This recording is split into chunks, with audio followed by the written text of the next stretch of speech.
Des blocs de maisons à perte de vue. Sur ce site aménagé de Porgop, dans l'arrondissement de Djoron, situé à 75 km de la frontière centrafricaine, plus de 12 000 réfugiés sont logés dans des abris semi-durables, construits en matériaux locaux. Ces réfugiés centrafricains qui ont fui les exactions des groupes armés ont aujourd'hui le sentiment d'être abandonnés.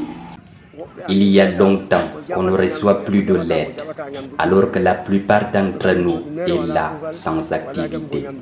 Mais chacun est obligé de se battre pour se faire soigner ou manger. À l'intérieur du camp règne un calme précaire, à l'image de cette jeune fille, visiblement malade, allongée sur une natte.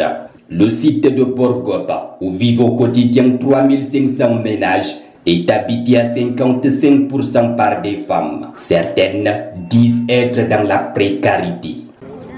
Depuis un certain temps, je me retrouve à ne rien faire parce que je suis malade. On arrive à survivre grâce à mes 2 enfants qui se débrouillent dans la vente du bois de chauffe. La dernière fois que je suis allée à l'hôpital, je n'ai pas reçu de soins pour défaut d'argent. Depuis son ouverture le 10 mars 2014, le site de Porgop ne cesse d'enregistrer de nouveaux demandeurs d'asile.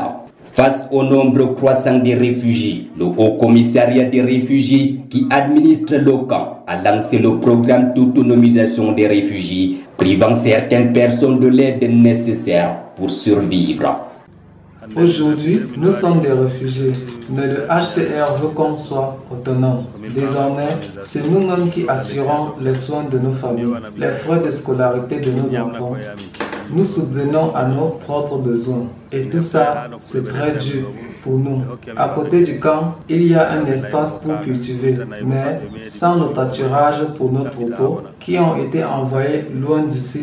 Si certains réfugiés ont émis le vœu de retourner dans leur pays, beaucoup préfèrent rester dans le camp au vu de l'instabilité qui règne toujours en République centrafricaine. Un sentiment partagé par leurs concitoyens du site de Ngam, situé à quelques kilomètres du premier.